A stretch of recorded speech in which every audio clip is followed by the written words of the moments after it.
탄두 중량 8톤은 세계에서 가장 무거운 중량입니다. 이건 사실상 핵무기나 다름없습니다. 사정거리 5,000km는 일본은 물론 중국 본토까지 타격할 수 있습니다. 대체 무슨 짓을 한 겁니까? 여기 아시아 AI 혁신 포럼에서 중국 군사 전문가가 한국의 신형 무기에 대해 우려하며 미사일 개발을 자제해야 한다고 성토하고 있는데요. 과연 무슨 일이 있었던 걸까요? 안녕하세요.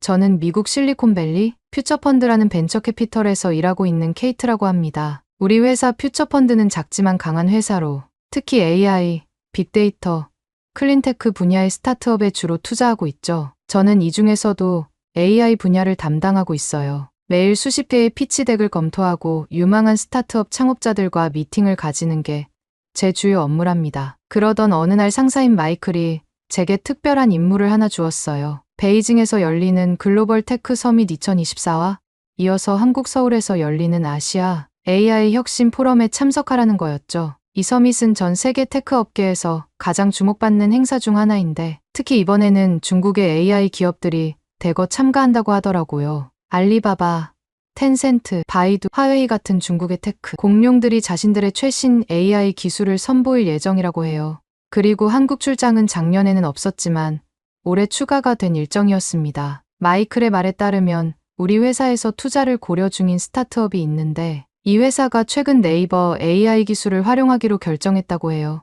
이번 기회에 네이버 기술력을 직접 확인해보고 한국의 AI 기술 동향도 살펴보고 오라는 지시였죠. 출장 준비를 위해 저는 작년에 이 서밋에 다녀온 소피아 김을 만나 조언을 구했어요. 소피아는 중국과 한국의 기술 현황에 대해 흥미로운 이야기를 들려주었죠. 소피아에 따르면 중국은 14억이라는 거대한 내수 시장을 바탕으로 독특한 디지털 생태계를 구축하고 있다고 했습니다. 특히 인공지능과 빅데이터 분야에서 눈부신 발전을 이루고 있다고 하더라고요. 그리고 한국에 대해서도 흥미로운 얘기를 들었어요. 소피아는 특히 한국 IT를 경험하려면 포럼보다는 대중교통과 결제 시스템처럼 한국 국민들의 일상 속을 잘 관찰해 보라고 강조했습니다. 한국 국민들의 삶과 IT 기술 체감도가 전 세계 IT 미래를 직접 체험하는 여정이 될 거라고 표현하더라고요. 소피아의 말을 들으니 정말 제가 아시아의 두 기술 강국을 연속으로 방문할 수 있는 기회를 얻게 되었구나 실감할 수 있었어요. 베이징으로 떠나기 전 저는 중국과 한국의 주요 기술 기업들에 대해 공부하고 현지 문화도 익혔습니다. 특히 AI 관련 최신 트렌드와 각국의 정책 동향도 꼼꼼히 살펴봤죠. 이번 기회를 통해 제 경력에 큰 도약을 이룰 수 있길 기대하면서요.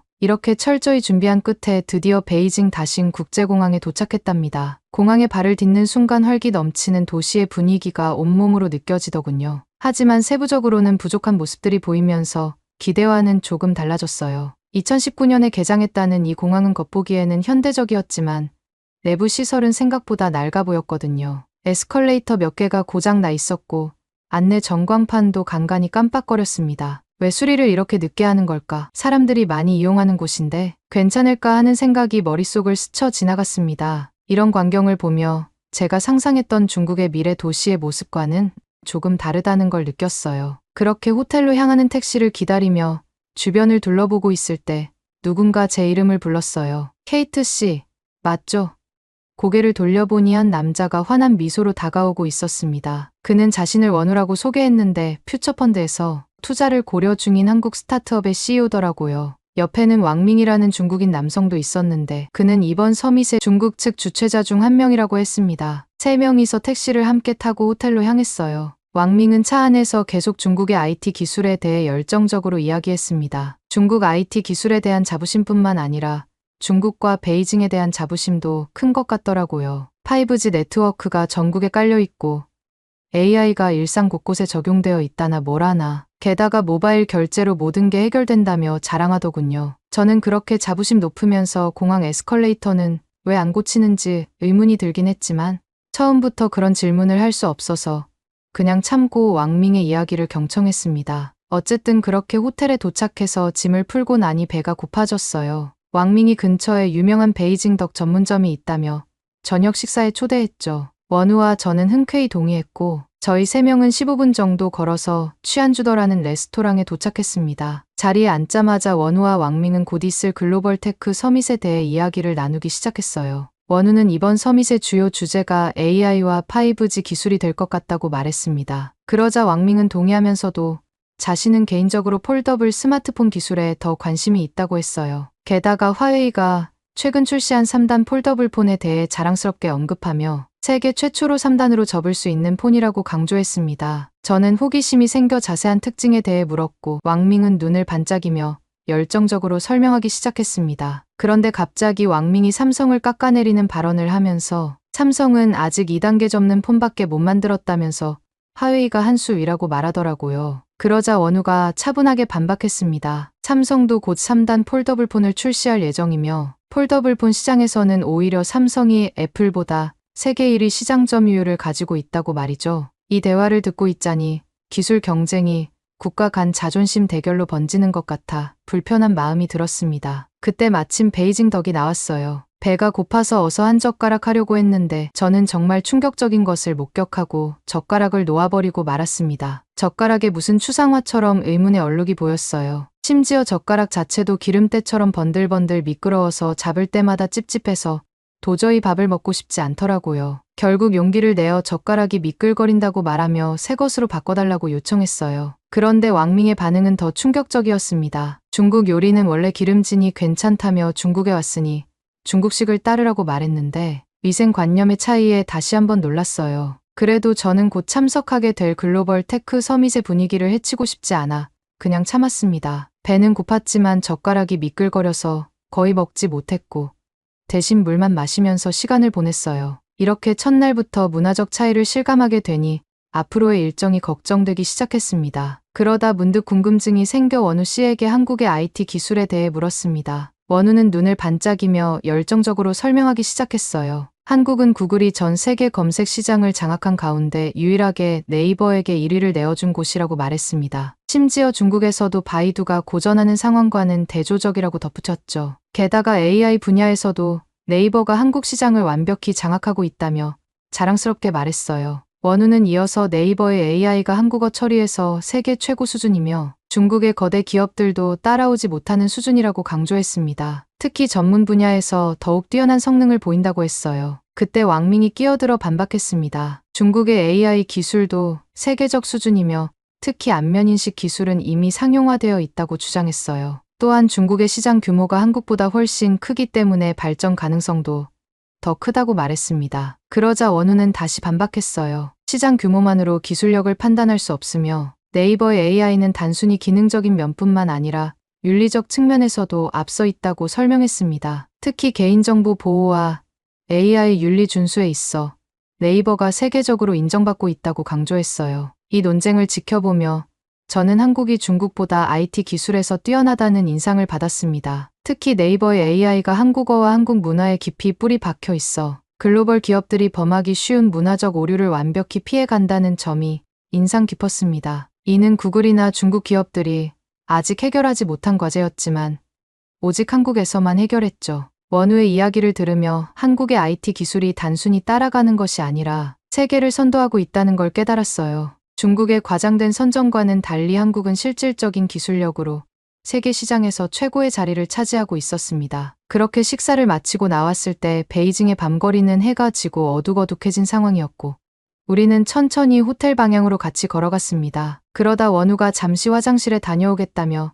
편의점으로 향했고 저와 왕밍은 편의점 앞에서 기다리기로 했죠. 편의점 앞에서 원우를 기다리다 베이징 밤거리를 더 둘러보게 되었는데 주변에 쓰레기가 곳곳에 널브러진 것을 볼 수 있었어요. 생각보다 대도시 거리가 지저분했고 지나가는 사람들이 시끄럽게 떠들면서 가는 모습에 불안한 마음이 들기 시작했습니다. 그때였습니다. 편의점 앞에 서 있는데 갑자기 술에 취한 듯한 남자 2명이 비틀거리며 우리 앞에 멈춰섰어요. 그들에게서 나는 술 냄새가 코를 찔렀고 충혈된 눈으로 저를 뚫어지게 쳐다봤어요. 등줄기로 식은땀이 흘렀지만 최대한 침착한 척하면서 시선을 다른 쪽으로 돌렸습니다. 그래도 왕밍이 있으니 왕밍 쪽으로 조금 붙어서 일행이 있다는 듯이 행동했죠. 그들이 중국어로 뭐라고 말했는데 저는 무슨 뜻인지 몰랐어요. 하지만 그들의 손가락으로 하는 음흉한 제스처를 보니 아무래도 성희롱 같았어요. 순간 너무 더럽기도 하고 공포감이 밀려와 본능적으로 왕밍 뒤로 숨었습니다. 그가 나서서 이 상황을 해결해 줄 거라 기대했죠. 뒤에 이어지는 왕밍의 태도에 저는 경악하고 말았습니다. 충격적이게도 옆에 있던 왕밍은 뻔히 보고도 모르는 척하는 거였어요. 그의 눈동자가 흔들리는 걸 보니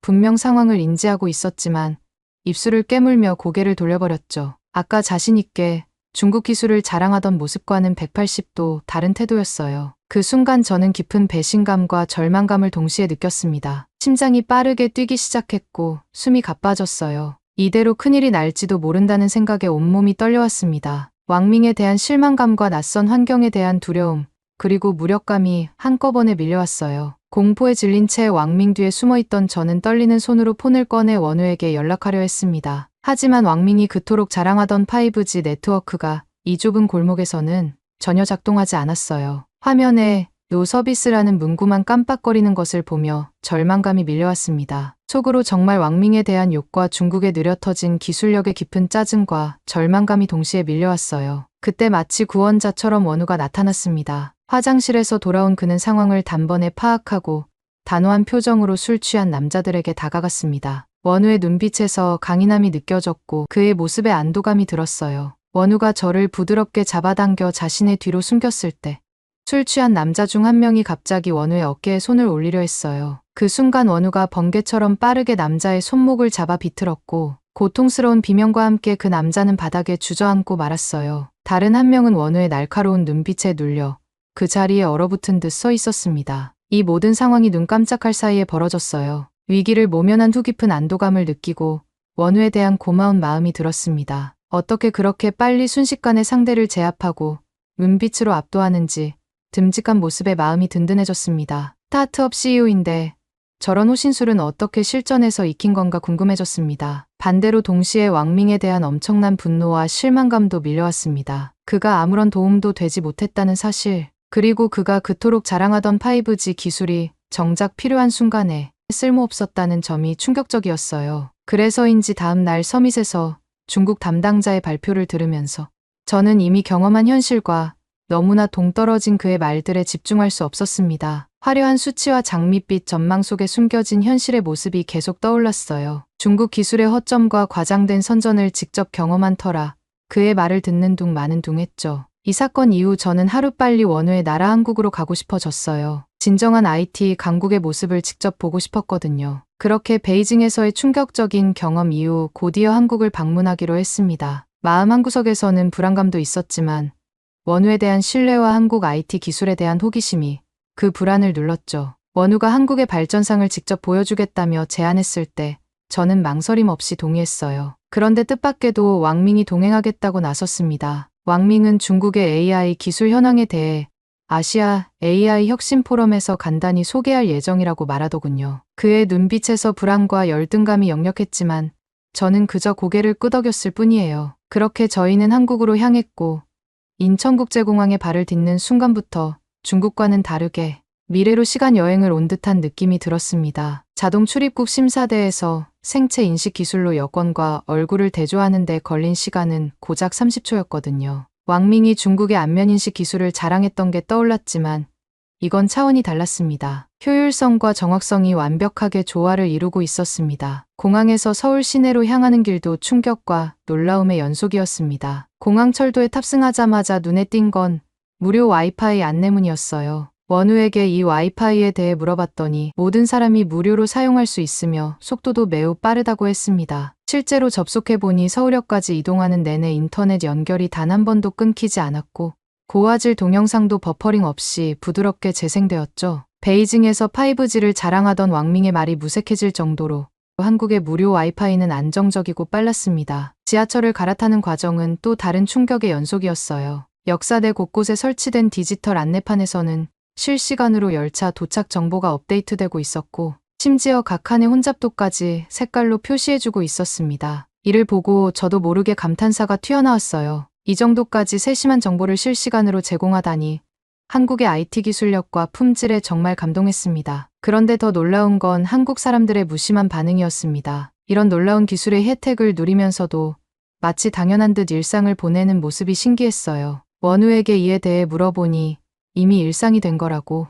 한국 사람들은 아무도 이런 IT 기술력에 대해 감탄하지 않고 당연한 것으로 받아들인다고 설명해 주었습니다. 그제야 깨달았죠. 이건 중국에서 봤던 과장된 선전이나 허풍과는 완전히 다른 실제 현실 그 자체였던 거예요. 미국에서 소피아가 해줬던 조언이 현실이 되었고 그녀가 말했던 미래가 바로 한국의 현실이었습니다. 이 모든 경험을 하는 동안 저는 마치 꿈을 꾸는 것만 같았어요. 베이징에서 겪었던 불편함과 실망감은 어느새 사라지고 한국의 IT 기술에 대한 경이로움만이 가득했습니다. 동시에 왕밍의 모습에서는 점점 더 깊어지는 열등감이 느껴졌어요. 그의 눈빛에서 불안과 초조함이 역력했지만 저는 이미 한국 기술의 매력에 푹 빠져 있었답니다. 이런 첨단 기술들이 일상에 완벽히 녹아든 모습을 보며 한국이야말로 진정한 IT 강국이라는 생각이 들었어요. 그리고 이제 막 한국 여행의 시작인데 앞으로 어떤 놀라운 경험들이 기다리고 있을지 기대감에 가슴이 뛰었습니다. 그렇게 아시아 AI 혁신 포럼이 열리는 날 저는 기대감으로 가득 찼습니다. 이 포럼은 아시아 각국의 AI 기술 현황과 미래 전략을 공유하는 자리였거든요. 특히 이번에는 동아시아 안보와 AI라는 주제로 원우가 발표를 하기로 되어 있었습니다. 원우가 이 중요한 발표를 맡게 된 이유는 그의 뛰어난 AI 기술력과 국방 분야에 대한 깊은 이해 때문이었어요. 그의 발표는 한국의 AI 기술이 어떻게 국가 안보에 기여하고 있는지를 보여주는 중요한 자리였습니다. 왕밍도 중국의 AI 기술 현황에 대해 간단히 소개할 예정이어서 발표 자료가 담긴 노트북을 들고 다니고 있었죠. 아침 일찍 우리는 호텔 로비에서 만났어요. 그런데 왕밍이 늦게 나오는 바람에 시간이 조금 빠듯해졌습니다. 게다가 출근 시간이라 교통 체증이 걱정됐죠. 하지만 놀랍게도 원우가 AI 기반 택시 앱을 이용해 단 1분 만에 택시를 잡았어요. 그런데 문제는 택시 안에서 벌어졌습니다. 택시에 오르자마자 왕밍의 얼굴이 창백해졌어요. 아이고, 큰일 났다. 왕밍이 갑자기 외쳤어요. 노트북을 방에 두고 왔어요. 발표 자료가 모두 거기 있는데 왕밍의 목소리가 떨리고 식은땀이 얼굴을 타고 흘러내렸어요. 그의 당황스러운 모습을 보며 저는 중국인의 일 처리 방식에 대해 의문이 들었습니다. 베이징 공항에 고장난 에스컬레이터, 거리에 무질서하게 버려진 쓰레기들이 떠올랐죠. 이런 태도 때문에 중국의 공공시설과 거리가 엉망이었구나라는 생각이 들었어요. 하지만 원우는 침착하게 상황을 수습하기 시작했어요. 택시 안에서 원우는 재빨리 행동했습니다. 먼저 클라우드에 백업된 자료가 있는지 확인했지만 왕밍은 그런 걸 해두지 않았더군요. 그러자 원우는 먼저 호텔 로비에 전화를 걸어 상황을 설명했죠. 놀랍게도 호텔 직원은 매우 친절하게 도와주겠다고 했어요. 비즈니스차 한국을 방문하시는 분들에게 이런 일은 흔합니다. 걱정 마세요. 저희가 도와드리겠습니다. 라고 말하는 직원의 목소리에서 전문성이 느껴졌어요. 호텔 직원은 빠르게 왕밍의 방에서 노트북을 찾아 자료를 클라우드에 업로드해 주었습니다. 놀랍게도 대용량 파일과 동영상 자료까지 모두 2분 안에 업로드가 완료되었습니다. 그리고 우리가 택시에서 이동하는 동안 원우는 휴대폰으로 모든 자료를 다운로드 받았고 최종 자료를 확인해 보니 다행히 문제가 없었죠. 저는 이 모든 과정이 택시 안에서 순식간에 이루어졌다는 게 믿기지 않았어요. 우왕좌왕할 것도 없이 택시가 이동하는 동안 왕밍의 문제가 모두 해결된 거죠. 게다가 택시까지 완벽하게 내비게이션을 통해 실시간 교통 정보를 반영해서 최단 경로로 우리를 포럼장까지 데려다 주었어요. 심지어 도착 후 결제 과정은 또 다른 놀라움의 연속이었습니다. 원우가 스마트폰을 한번 탭하자 결제가 순식간에 완료되고 영수증도 즉시 휴대폰으로 전송되더군요. 이런 첨단 결제 시스템과 한국 사람들의 문제 해결 능력에 저는 다시 한번 감탄할 수밖에 없었습니다. 포럼이 이미 시작되기도 전이었지만 원우의 발표가 너무 기대가 되고 이미 저는 한국의 뛰어남과 신속성에 매료되어 있었습니다. 그리고 얼마 후 포럼의 하이라이트인 원우의 발표가 시작되었습니다. 원우는 자신감 넘치는 모습으로 한국의 AI 기반 국방 시스템에 대해 설명했어요. 우리의 AI는 북한의 미사일 발사를 3초 만에 탐지할 수 있습니다. 이는 기존 시스템보다 10배 빠른 속도죠. 이어서 자율주행 군사 차량에 대한 이야기로 청중들을 놀라게 했습니다. 우리의 무인 전투 차량은 복잡한 도시 전투에서도 99.9%의 정확도로 적과 아군을 구별할 수 있습니다. 마지막으로 AI 기반 전술 분석 시스템을 소개했어요. 이 시스템은 수백만 가지의 전투 시나리오를 분석해 최적의 전략을 실시간으로 제시합니다. 이는 인간 지휘관의 의사결정을 획기적으로 개선시켰죠. 발표가 끝나자 청중들의 반응은 뜨거웠고 질문 세례가 쏟아졌습니다. 중국 측 대표가 먼저 손을 들었어요. 그의 눈빛은 날카로웠습니다. 이번에 한국군 건국 76주년 국군의 날을 맞아 국방부에서 현무5를 공개했습니다. 작년 국군의 날에는 현무4로 추정되는 미사일만 공개했을 뿐인데 갑자기 현무5 미사일을 공개한 이유가 뭡니까? 게다가 이 현무5는 탄두 중량이 8톤이나 되어 사실상 핵무기나 다름없습니다. 대체 무슨 짓을 한 겁니까? 원우는 잠시 숨을 고르더니 차분하게 대답했습니다. 그의 목소리에는 흔들림이 없었어요. 국군의 날에 자국 방어 미사일을 공개하는 것은 군의 사기 진작과 주적 북한을 향한 무력 과시로 당연한 일입니다. 북한의 끝없는 도발에 비하면 우리는 자체 보유 미사일을 공개한 것뿐이에요. 이를 통해 싸우지 않고 평화를 유지하는 것이 우리 군의 바람입니다. 중국 측 대표의 표정이 굳어졌습니다. 그는 다시 추궁했어요. 그래도 이 미사일의 성능은 너무 과합니다. 최대 속도가 마하 10 이상으로 사정거리도 5,000km라고 추정하고 있습니다. 이는 일본은 물론이고 중국 본토까지 타격할 수 있습니다. 이런 무기는 동북아시아를 화약고로 만드는 것 아닙니까? 원우의 대답은 더욱 단호해졌습니다. 그의 눈빛에서 결연한 의지가 느껴졌어요. 우리의 킬체인은 다량의 미사일을 한순간에 발사해서 적의 핵심 전략 자산들을 타격하는 육해공 합동 작전입니다. 이런 킬체인에 현무5까지 더해져야 전 세계 어느 나라의 침략도 막아낼 수 있는 군의 전략 자산이 되는 겁니다. 역사적으로 봤을 때 한국의 자주국방은 자국민 수호를 위한 국가의 필연적인 의무입니다. 이를 위해 전술핵과 재래식 운용 전략사령부도 같은 날에 출범시킨 것이고요. 원우의 답변에 이번엔 일본 측 대표가 질문을 던졌습니다. 그의 목소리에는 우려가 묻어났어요. 한미일 삼각 안보 체계를 강화해야 해서 북한과 중국을 경계해야 하는데 현무5는 일본 본토도 타격할 수 있습니다. 이런 과도한 미사일 개발은 자제해야 하지 않을까요?